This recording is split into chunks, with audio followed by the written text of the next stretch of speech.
A wife should follow her husband. Listen, don't you dare embarrass me. Even inviting just my sister over, Tom puts pressure on me. Is public appearance that important to him?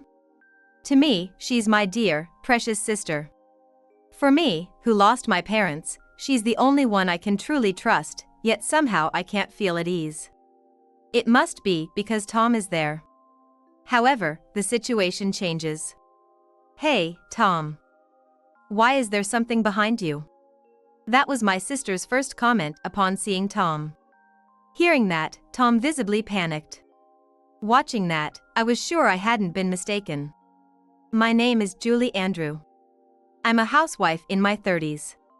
I met my husband Tom a few years ago at the company we worked for. He was the ace everyone admired, working in the same department as me. I was one of those who admired Tom.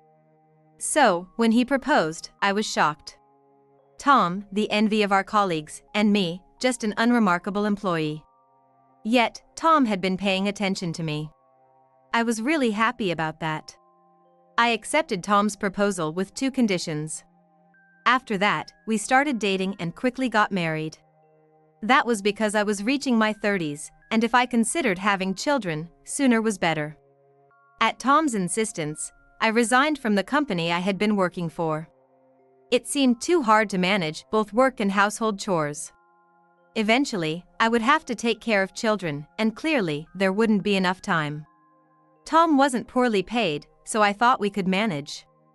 However, we were unable to have children as we had hoped. No matter how many times we try, we can't get pregnant. Frustrated, Tom told me to go for fertility treatments. But, isn't this something couples do together? I feel uneasy going alone, and I want Tom to come with me. These days, it's understood that infertility isn't just a woman's issue. Thinking that identifying the cause could lead to a solution, I suggested we go to the gynecologist together, adding that I would rearrange my schedule. However, Tom grimaced at my words. That place isn't for men. You should just go by yourself quickly and take care of what's needed. Don't make me get involved. How can you say that? It's normal for couples to deal with fertility treatments together. It might even be your issue too. When I said that, Tom, who had been calm, suddenly shouted, "What did you say?" Startled by his sudden change in demeanor, I fell to the ground. Tom looked down at me with a vein popping on his forehead. Are you saying I'm defective? A wife shouldn't talk back. Listen, it's your fault we can't have kids. You're the problem. You're a defective wife, and that's why we're not blessed with children. His harsh words left me speechless. Only fear dominated my mind as I kept apologizing and, once Tom calmed down, I fled to my room. Since we got married, I've been unable to stand up to Tom. Tom believes a woman should support her man and a wife is her husband's slave, and has tried to control me in every way. At that time, I didn't even have the capacity to see how wrong this was. If I ever tried to stand up to Tom, he would shout, pressure me, and force me to fold my stance. The thought of divorce strangely never crossed my mind.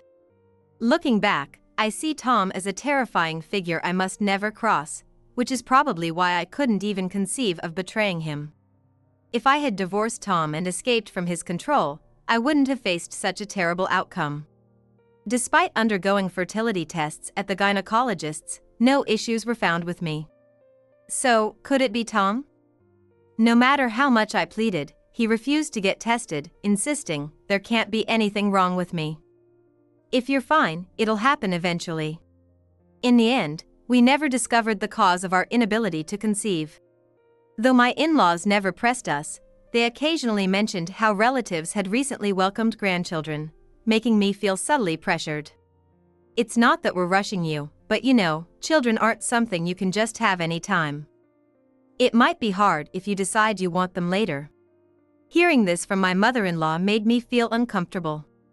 It's not that I don't want children. On the contrary, I love kids and was determined to cherish my own if I had any. But what can't be, can't be. So I just plastered on a fake smile and got through those moments. Julie is such a sloppy wife. Tom must feel awkward because of it," said my father-in-law, with Tom nodding in agreement. "Yeah, really. At home, she keeps nagging me to help with chores or to go to the hospital. It's really cramped living like this." Hearing Tom's words, my in-laws frowned in sympathy.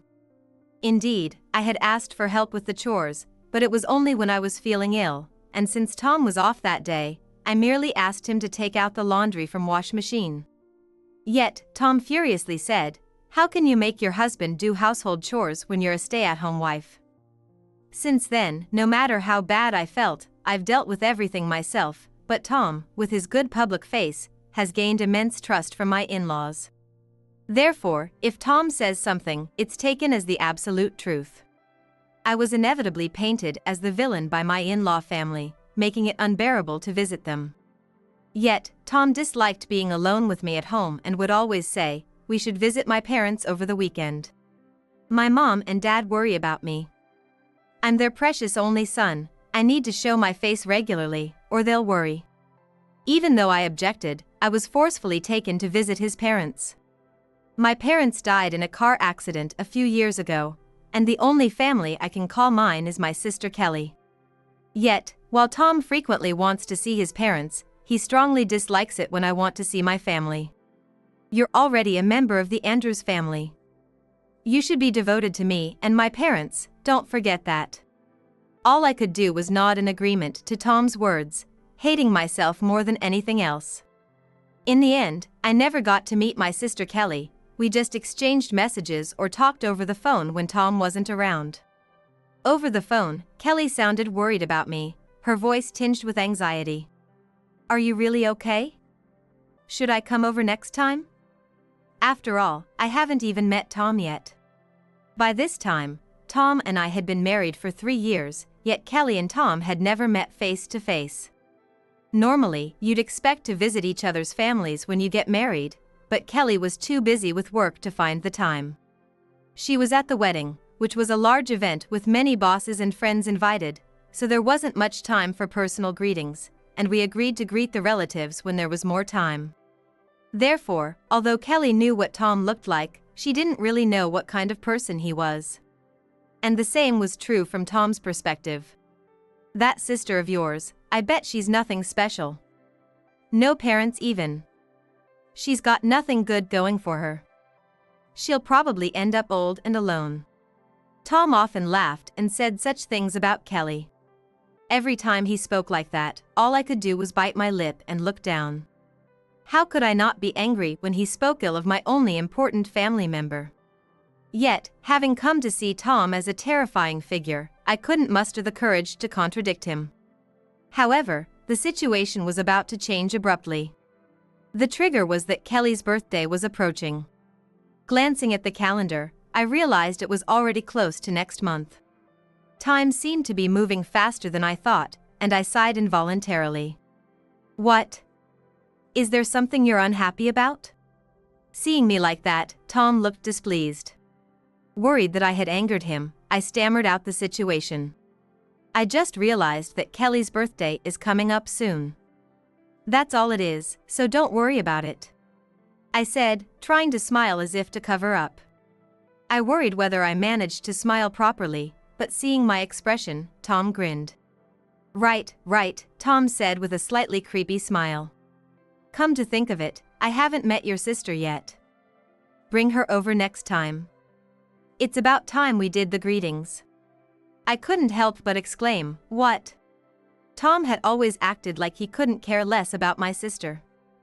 What changed? The joy of seeing my sister after so many years mixed with suspicion jumbled my thoughts. "A fragile wife like you must have a hard time doing the housework by herself. Since she's single anyway, I'll persuade her to help you with the housework. It'll be good for me too, since I'll have 2 more slaves." Hearing Tom continue like this, I frowned, realizing he just wanted another servant. Though my sister Kelly is single, she has her own life. Hearing Tom's words made me hesitant to call her, but by then, it was already set in motion that I would invite her over, so I decided to just make it a meeting and contacted her. "A wife should follow her husband. Don't you dare embarrass me," As the day of Kelly's arrival approached, I was bombarded daily with such demands. He was probably trying to pressure me into not seeking help from my sister. But I never wanted to bother her with my personal problems anyway, so it was all in vain. Eventually, the day came when my sister came to our house. As I was doing housework and waiting, the doorbell rang. "Sis, long time no see." When I opened the door, there stood Kelly. It had been since the wedding since we last met, but she looked as lively as ever, which was a relief. I invited her in, and Tom, who had dressed up more than usual, appeared. Initially, Tom stood tall and puffed up his chest, but he froze the moment he saw Kelly. "Is something wrong?" No, not really." After all, Kelly was incredibly beautiful. Her beauty was such that she had been chosen for her university's beauty pageant multiple times. Back when we were in school, there were attempts to connect with my sister Kelly, with people reaching out to me to help make that happen. It's sad to admit, but I'm not very attractive. Makeup can fix that up to a point, but Kelly has a beauty that transcends all of that. When Tom first saw Kelly, he blushed slightly and stared at her. It seemed like his mouth was hanging open, and honestly, it made me feel sick. I stepped between them. "Let me introduce you. This is my sister, Kelly. Kelly, this is my husband, Tom. Thank you for coming today." Kelly smiled and said, "Thank you," but Tom's gaze was fixed on her. Seeing Tom like this, Kelly looked puzzled. I thought maybe Tom's intrusive staring was bothering me, but Kelly's next comment cleared up that misunderstanding. "Hey, Tom, why is there a baby behind you?" Tom looked confused by Kelly's words. I didn't understand her at first either, but then I remembered something about her condition. Kelly has a unique sensitivity. Since she was little, she would point at empty spaces, smiling and talking as if someone was there. Of course, our parents found it odd and asked her if someone was there. Kelly claimed it was our great-grandfather, who had already passed away by then. It seems like she might have a kind of sixth sense. It was a sensation I couldn't understand, but living with her, I naturally came to accept that Kelly sees things. She never tried to hide her ability, greeting and laughing at thin air. People who found this eerie naturally drifted away from her, but Kelly, who welcomes all and chases none, continued behaving as she pleased without worrying about others. Her being unmarried might also be due to this mindset. People who approached her just based on her looks often got scared off after seeing her behavior. But Kelly herself didn't seem bothered by it. "Kelly, what are you seeing exactly?" Curious about Kelly mentioning a baby, I asked her to explain. Then, my sister detailed what she could see behind Tom. According to Kelly, it wasn't just one presence behind Tom. Blurry baby-like figures are clinging to Tom's back, some even hugging his body. Julie mentioned having trouble conceiving, but that's probably most likely Tom's fault. Tom exclaimed, "What?" as he turned pale imagining the described scene, his usual facade crumbling as he began to sweat and glared at Kelly and me. "What is this about ghosts or whatever? They can't be real. Are you trying to scare me? That's in poor taste." Kelly wasn't trying to frighten anyone. She was just reporting what she saw. Suddenly, Kelly smiled at Tom. Or so I thought, but her gaze wasn't on him. It was directed at the baby behind him. "Poor thing," she muttered. According to her, all the baby figures had pained expressions, as if they were glaring at Tom like enemies. "What did you do? These children seem to hold a grudge against you. You'll probably face severe consequences if this continues. They already have enough influence to affect you. It wouldn't be surprising if things took an irreversible turn," Kelly said earnestly, clearly not joking. Such is the dire state of Tom's situation. Why had things come to this? Why were these babies attached to Tom? I couldn't imagine why and swallowed hard. "Tom, what did you do? Why has it come to this? Ordinarily, this wouldn't happen." Kelly added, "I've never seen anyone in this state before. It must take something significant to be resented by so many babies." What exactly had Tom done? Initially, Tom remained silent, but as our stern looks wore him down, he began to shout in desperation. What the heck? I was just playing around. Why has it come to this? Just playing around? What do you mean? When I heard Tom's words, something clicked. I asked him, and Tom hesitantly closed his mouth, looking uncomfortable. The vision of many babies in Tom's demeanor seemed to give away the answer. Could it be, were you cheating? Tom quickly responded, no. But his face, pale and sweaty, suggested he was lying. Observing our interaction, my sister Kelly, who had been quiet, spoke up, may I say something? She then shared her understanding. These babies are probably Tom's children. They were supposed to be born but couldn't be. They want to be born, and that's why they are clinging to Tom. Hearing this, I realized my suspicions were correct. Tom had been involved with multiple women. And it likely continued even after our marriage. He had physical relationships with many women, leading to pregnancies that ended in abortions. As a result, the poor children who never got to be born harbored feelings of resentment, haunting their father, Tom. Unbelievable. I had struggled to have children, but to me, children are precious. Yet, what Tom and his mistresses did was as if they were dismissing these children. Regardless of whether they were wanted or not, what they did was infuriating. Of course, the cheating itself was unforgivable. It was a betrayal to me. But now, I thought it was good I hadn't gotten pregnant. If I had, my child might have ended up as one of those haunting Tom. The thought was overwhelmingly painful. With our disdainful looks upon him, Tom became flustered. Then he burst out, don't say stupid things. There's no way ghosts exist. You two must have conspired against me. I don't know anything. I really don't know anything.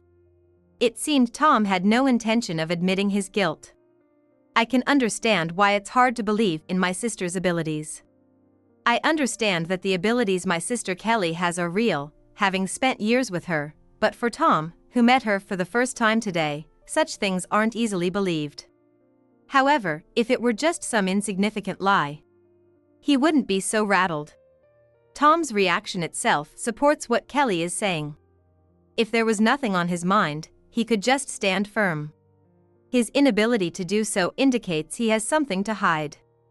It doesn't really matter, but given the suspicions of your infidelity, I'm going to do what I need to do. Let's take some time apart. I don't want to live with someone who might have incurred the wrath of so many babies. I had never felt the urge to stand up to Tom before. Because I saw him as a terrifying figure who must not be crossed. But now, I feel differently. Tom is a frightening figure. Perhaps more than I ever realized. But hearing Kelly's words, I couldn't just forgive and forget. I can't continue a marital life with such a person. It's better to end it right here. Tom looked shocked at my words. What? Why? You loved me, didn't you? Why would you come to such a conclusion? Surprisingly, Tom seemed to misunderstand that I didn't want a divorce because I still loved him. How naive. After enduring pressure day after day, cold stares, and forced interactions with in-laws I never wanted, it's absurd to think I could still harbor any love. The affection I once had for Tom has faded over the years. Now, I only feel a profound fear towards him, but no love remains. Please, don't say anything absurd. Like I could still love you after all the horrible things you've said. Just stop, let's get divorced. I've reached my limit. There's no need for me to remain married to someone like you. I made my intentions clear. I'm done spending any more time on Tom. It's best to cut ties and keep my distance. Ignoring Tom's attempt to stop me, I went back to my room. I grabbed only the most essential belongings and returned to the living room. Kelly, who had been quietly observing everything, seemed to understand what I intended to do, but she didn't reproach me. I'll be leaving now. I'll send the divorce papers by mail later, don't forget to file them. Hey! Wait! Tom called out, but I ignored him and took my sister Kelly's hand, leaving the house. Despite the sudden decision, Kelly smiled at me warmly and suggested, "Let's go to my place for now." Kelly's house was a bit far from the home I shared with Tom, but as I had been a stay-at-home wife, it wouldn't affect my job search or the process of finding a new place to live. We settled on me staying with her for a while. "You can stay as long as you need," she told me, but I knew it wasn't good to rely on family forever. Having missed Kelly so much over the years we couldn't meet, I thought about finding a place close to her even when I get my own. Kelly even suggested I apply at her company, because they were short on office staff. I had the right qualifications for an office job, so I decided to go for an interview. I received high praise and was offered a job through a mid-career entry. One day, while relaxing at home after work, the doorbell rang. Earlier than Kelly's usual return. I was puzzled for a moment but assumed it must be a delivery and opened the door, only to find Tom standing there. "How did you find this place?" I exclaimed. Tom wasn't supposed to know where Kelly lived. "How could you know where this is?" Seeing him again, when I thought our paths would never cross, made me break out in a cold sweat. Unperturbed, Tom, who looked a bit thinner, explained, "I saw you near the station the other day. I followed you from there and figured out this is where you live. Look, Julie, let's start over. Divorce isn't good. Ever since then, I keep hearing things. Voices saying they won't forgive me." It seemed Tom might have lost his senses. Or perhaps, the children clinging to him were venting their feelings of resentment. I can't be sure without Kelly here, but having spent so much time with her, I've become somewhat knowledgeable about these matters. Despite this, Tom continued, "And things have been strange at home too. Just the other day, I found nails in the bathroom, tiny ones, like from a baby." Tom spoke in utter desperation. If left as it is, things would surely turn irretrievable, just as Kelly had said. It might already be too late. Yet, I felt no inclination to extend a helping hand to the pitiful man before me. "Please, come back. Or at least call your sister right now. I was wrong. I won't betray you again. Please, just help me." He must have been extremely desperate. Tom simultaneously prostrated himself right there on the spot. Prostrating in front of someone's house, how disgraceful. The Tom of just a short while ago would not have done this due to his pride. I realized how cornered he must feel, and I couldn't help but smirk a bit. Tom kept pleading, "Please, I beg you. Since it's my sister's house and it would be troublesome if the neighbors saw." I decided to give him a bit of attention. But I wasn't going to truly offer a helping hand. "Isn't this just desserts? You shouldn't have done things to earn such resentment. If you had behaved properly as an adult, none of this would have happened, right? It's all because of you and your affairs." "Don't be so cold," Tom replied, no longer denying his infidelity. He was clearly distressed. But even if he begged, I was not in the spirit to help him. "I'm sorry, but give it up. We are not going to help you," I said firmly. Yet Tom shook his head in refusal and clung to my feet. "Don't be so cold. I'm really at my wit's end. If things continue like this, I might really suffer terribly.